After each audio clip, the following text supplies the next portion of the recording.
Blake Lively and Justin Baldoni. So you guys will remember we covered this a couple of weeks ago. The day that Justin Baldoni actually filed a $250 million lawsuit against the New York Times for publishing Blake Lively's complaint against him.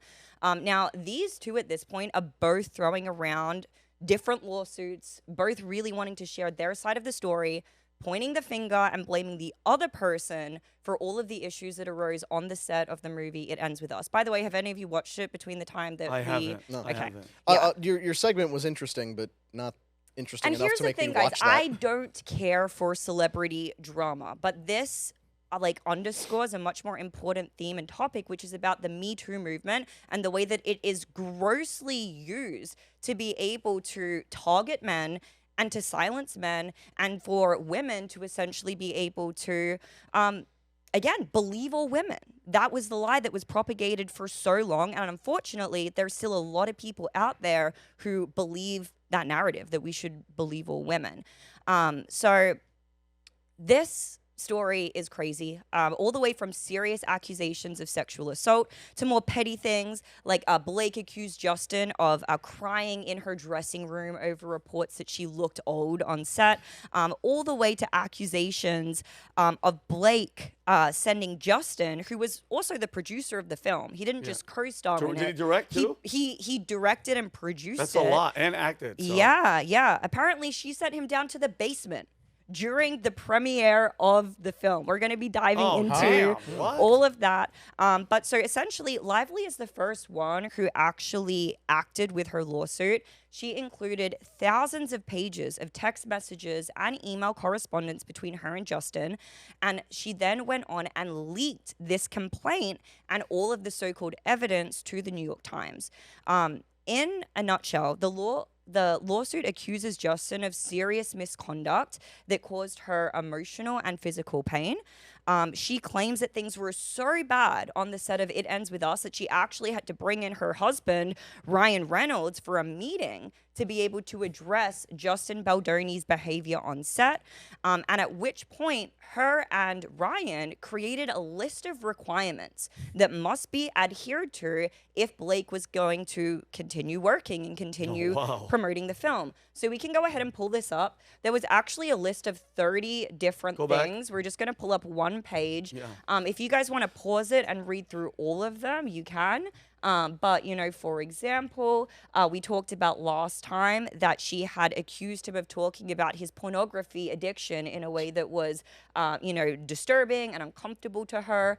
We can also see number 11, an intimacy coordinator must be present at all times when Blake Lively is set in scenes with Mr. Baldoni. What is that? It means she's implying that she didn't But feel... what is an intimacy coordinator? It is Somebody's sitting there going, hey, you sucked on his neck. You can't suck on the neck. You got to go higher on How the is ear. it a job? Yes, It's a job. it is a job. Is this a job? Yes. I wanna see It's that. somebody there to make sure that everyone on set feels comfortable during sex scenes. Dude, which I honestly, want that job. I think Vinny, you would be terrible at that I job. would. Like, get in there. I think Harder. it's a very clear case for why maybe we should stop including really elaborate sex scenes in movies. Oh, come Like, on. Hey, no, come on. Imagine me on the set going like this, Umberto.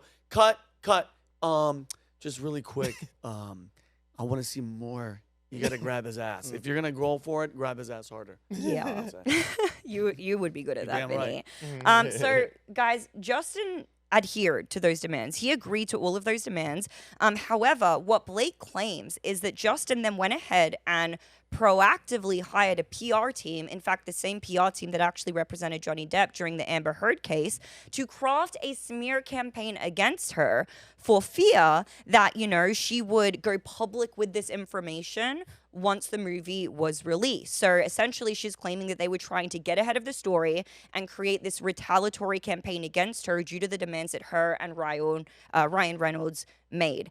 But as we covered on the last segment, all of the negative press that Blake Lively got wasn't due to any retaliatory campaign by Justin. I think that much we can extract from my last segment. Remember, there were, conversations about how she was advertising the film. It's a serious film about domestic violence. She wasn't taking the gravity of that into consideration when doing interviews. She told everybody to dress in floral, implying that this isn't a serious matter. And there were also old interviews that were released of her at the same time, which really painted her out to be a mean girl bitch. So it didn't look good for her. And at the end of the day, that wasn't any fault of Justin's. This is something that she brought upon herself.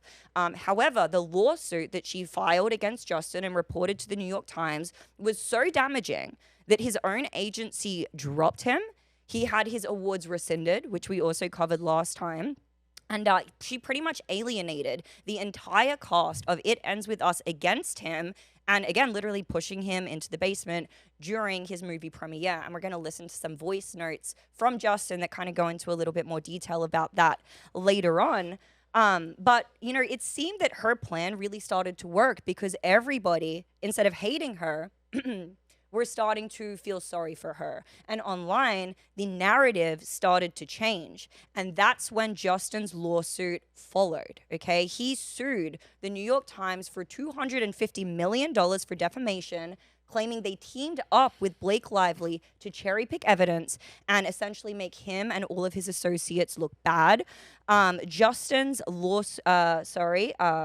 So what we're going to do now, actually, instead of me trying to explain all of this, let's actually play a video from Justin's lawyer who kind of breaks down exactly what was going on. Okay. Or publicists worked directly with the New York Times. They shared illegally obtained text messages. They shared those together. They concocted a complaint that they filed with the Civil Rights Division.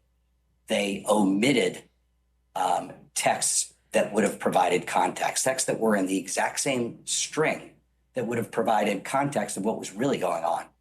And in fact, they actually removed emojis from texts that show that there was satire and there was joking around by the PR crisis agents. I mean, the PR crisis agent was brought in because actually Blake Lively's publicist, Leslie Sloane, was planting stories negative to Justin. And all Justin wanted to do, and it's all through the text messages. If the New York Times apparently reviewed 1,000 or more pages of text messages, they would have seen it. Justin never wanted to hurt her, never wanted to be negative to her. He wanted to protect the film, he wanted to protect himself, and he wanted to protect her from making negative allegations about him that were made up and that are proven in this case, that you can see in late July before Melissa Nathan, the crisis PR person, was hired. You can see Leslie Sloane planting stories. We have evidence of it. The young kids would call it receipts. The young kids will call it receipts is how that finished. So they apparently have all of the receipts. Now, the reason why Justin actually sued the New York Times before he sued Blake Lively directly is not just for libel, it's also for a promissory fraud and for breach of implied, in fact, contract. I'm not sure if I quoted that exactly correctly. You guys can correct me in the comments if you want. But essentially, the reason why they're suing the New York Times is because, number one, they ran the story without fact checking anything. They contacted Justin at 10 p.m. at night when they planned to release the story at 12 p.m. the next day. So they only gave him a 14-hour window to provide his side of the story. Much of that was overnight. And then they also made it an easy to access PDF document, and they removed their paywall when they put out this article, ensuring that more people were able to actually see it.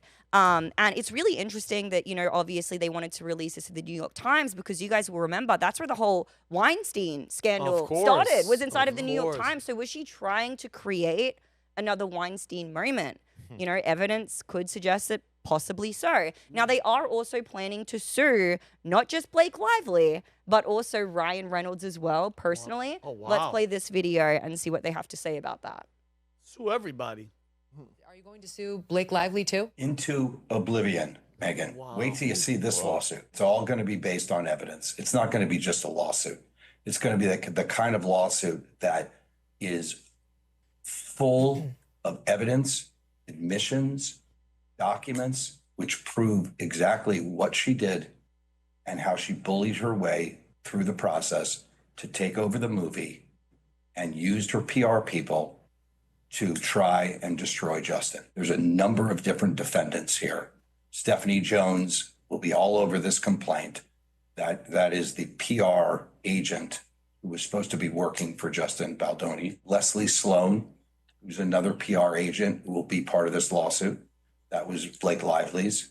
Blake Lively will be sued, and we're carefully considering other people that will be sued also. Ryan Reynolds, for sure. Oh, wow. Yep. And so why is this? Let's go ahead and pull up the next thing. So apparently Ryan Reynolds actually berated Justin Baldoni due to some comments that he supposedly made about Blake Lively's weight. So I'll just read here. However, just weeks prior, Lively's husband, Ryan Reynolds, had aggressively berated Baldoni during a meeting at their penthouse in New York, accusing him of fat-shaming Lively. Baldoni, in an effort to avoid further confrontation with Lively and Reynolds and rebuild rapport with the co-star, continued to bend to her will. It then goes on to explain the reason why he asked her about her weight was because he had an injury and there was a scene in which he needed to lift her. So he needed to determine how much he needed to train or what would be appropriate for him to not further cause damage to his injury, essentially. So they explain it all, but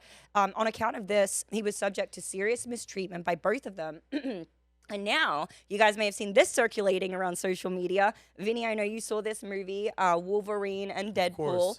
Apparently, this one scene in the movie is a direct hit at Justin Baldoni because this all occurred around the same time. What? So let's play it, and you guys let me know if you think it's a direct hit. Okay. Oh, I'm Deadpool. And I guess you're Deadpool too. But in here, everybody calls me Nice Pool. Oh my goodness, wait till you see Lady Pool. She is gorgeous. She just had a baby too, and can't even tell. I don't think you're supposed to say that. That's okay. I identify as a feminist, right? What I make of that is that if your wife is sexually harassed, you don't make fun of Justin in a Baldoni. movie. There's no question it relates to Justin. I mean, anybody that can watch that, the hair bun. If somebody is seriously sexually harassed, you don't make fun of it. It's a serious issue. Wow. Exactly. But So wait a minute. But Ryan Reynolds doesn't make the movie. He doesn't write the lines. He can No, they improvise. do. No, They- he did all that himself. Yeah, I mean, But for that question, though. movie especially. Wait, so he writes the movie, the script? You're telling me His part. They put their own he has a they lot of put their input. own input in, and that's Oh, he's the Deadpool guy. And that's He's- the whole issue as well with this movie. It ends with us, and why all of this started is because Blake tried to take creative control away from Justin, who was the director or the producer, director, actor. and co-star within the film. She tried to take away the power, create new edits. She wanted to bring in Ryan Reynolds editors to actually recut the Jeez. film. she She wanted is? she wanted to produce a credit on the film, which never happens when you're just an actress.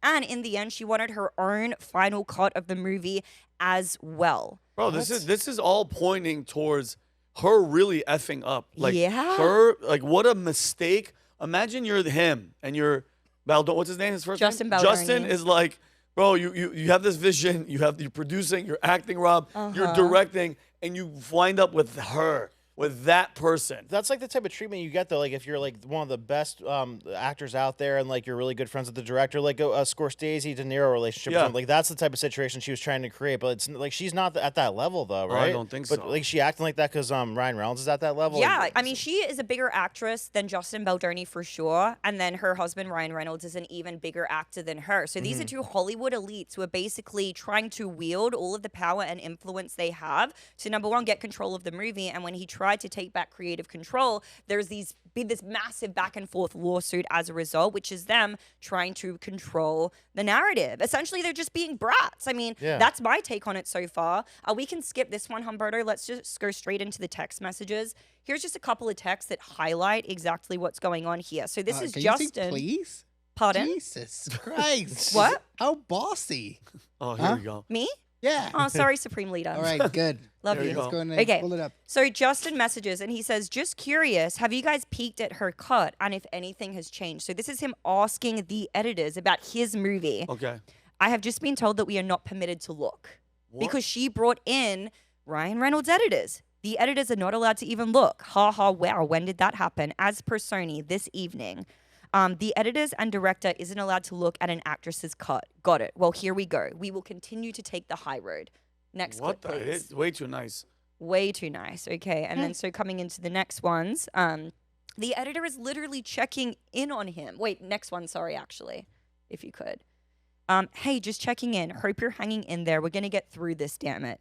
He replies, thanks for checking in. I've sat with it, and I think the best path forward spiritually and what's best for the movie is I suck it up and I let her in. And so they're just being supportive. We got you, you know.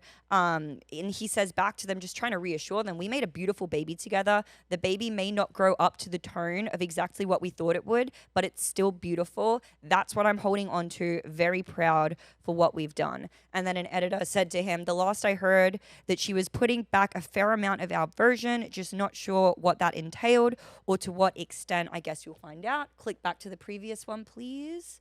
And, sorry, just checking. Hold on, let me click back. They're saying they are showing it at Book Bonanza, the whole movie. Yup, her. So they're saying that they published her entire cut and completely disregarded his. And again, they're just trying to console him. Let's click on to the next thing. This is one of the last pieces of evidence we're going to look at. This is a voice note he also sent them when the film premiered. Let's play this.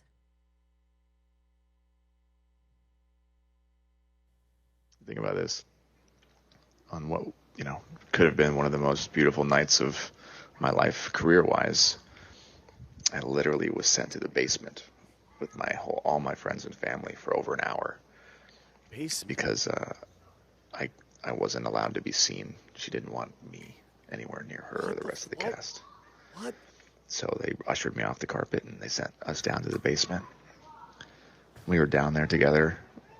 My friends and family, the people that love me the most. And it's his movie. Yeah. we start laughing because of the ridiculousness of this whole thing.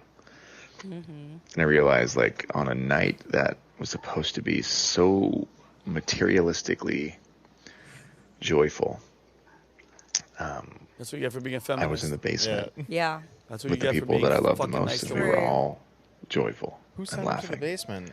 Her. 'Cause none of that shit matters. All right, we can stop None it. of But it. Like, you that's guys not get why it. He we're- sounds so genuine. He sounds so hurt, but still, he's trying to be positive. He's trying to make light of everything. Before we wrap, guys, there's just a couple more text messages I wanted to show you, debunking some of the things we talked about on the first segment. I saw some of you guys were mad at me in the comment section that I didn't pull up these texts, so here they are. Here we go. You guys will remember that one of the things Blake Lively was upset about was that he walked in on her breastfeeding. Do you remember that? Let's take a look at these text messages, okay, where she literally says, I'm just pumping in my trailer if you want to work out our lines. I'm just pumping my trailer if you want. Oh, so she's inviting him. Yes. Ah. He says, copy, just eating with the crew and we'll head that way. That's an invite. That is That's an invite. I'm What gonna is be bumping? pumping is a machine on Breast- your breast and Ah, takes out okay. like a cow. Yes, okay, and then click on to the next one, I'm please. sure the pregnant women would And you guys appreciate will that remember the comparison. whole thing about the intimacy coordinator, how she demanded one must be present.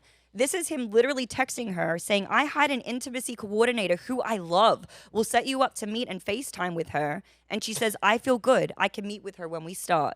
Thank you, though. And so he literally texts this to the producer saying, hey, she's saying she doesn't even want to meet with them yet. Yeah. And one of the associate producers is saying, that's fine. You know, she doesn't have to meet with her. We'll just have to catch them up. Final thing that we will show. Okay. Yes, we could go ahead and play this. Wait, did you see this interview though? The intimacy coordinator in some of those sexier scenes, like we saw you. That shouldn't be happening, by the way. I just want to be clear that you should not be the intimacy coordinator. You should definitely hire intimacy coordinators, which we did have. Thank You goodness. were teaching Justin how to pull you in. Where I have you love seen that. this? That I clip. actually just saw it too. It was on Instagram yesterday, I think. Yeah, I mean, I think. Blake, we saw it too. It's right here.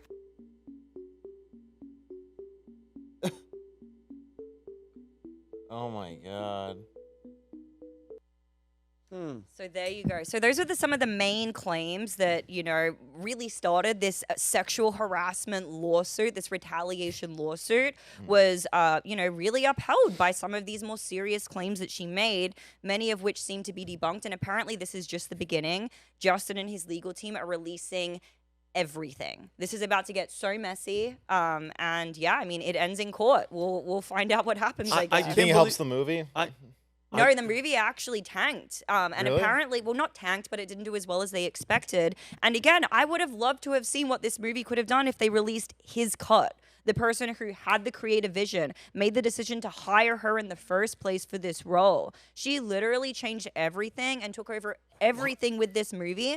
And when he tried to bring it back to his vision, it appears that's what started all of this. And we can't say for sure until everything comes out.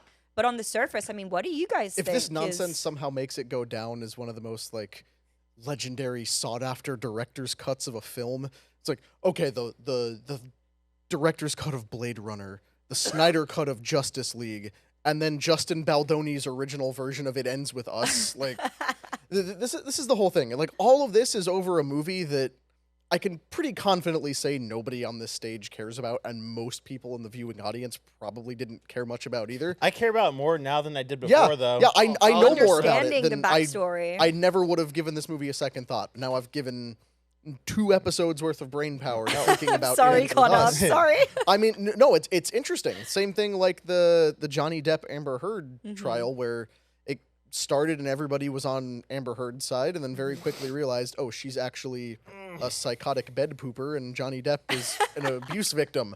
But as Vinny and Brandon alluded to while we were watching some of those clips, Justin seems to have cultivated this whole thing for himself of I'm a male feminist, I'm an ally, I'm here to eventually it will turn on you. I said that in the last segment as well. It did. Eventually it will come back to bite you, and all your pro-feminist awards will be stripped away because you committed the crime of having a penis. Yeah, And there's nothing you can do to get your way out of it.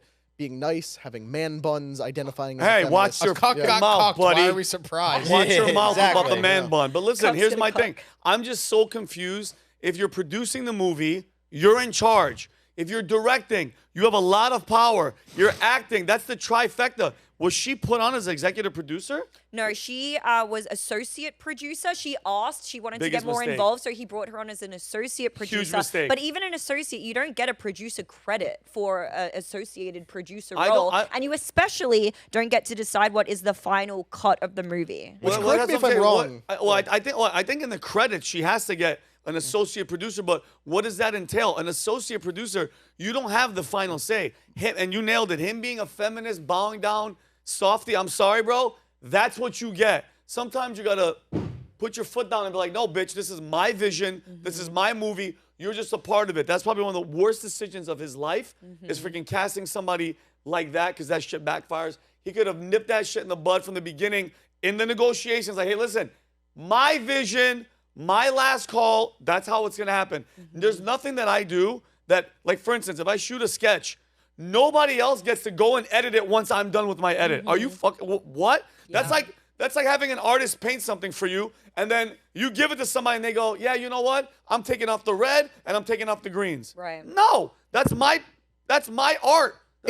Then you're a toxic masculine director who is mean to women and yeah, exactly. Good. That's the whole thing. In the post Me Too Hollywood, you can't do that. You have to be this soft male feminist version of yourself that people like Justin have created. Losers. You can't be one of those people That's why who says, Hollywood's I'm not dying, taking though. input. Well, that's why Hollywood's exactly. done. Hollywood's dead. But there's Done. nothing to do to reverse that, because what are you going to go back to being hardcore? No, I don't take women's advice on my movies. All right, great. Then all the other people who do will never work with you again, and that's again, you're the one That's who's a small suffering. number of people though. It's not the majority that are like that.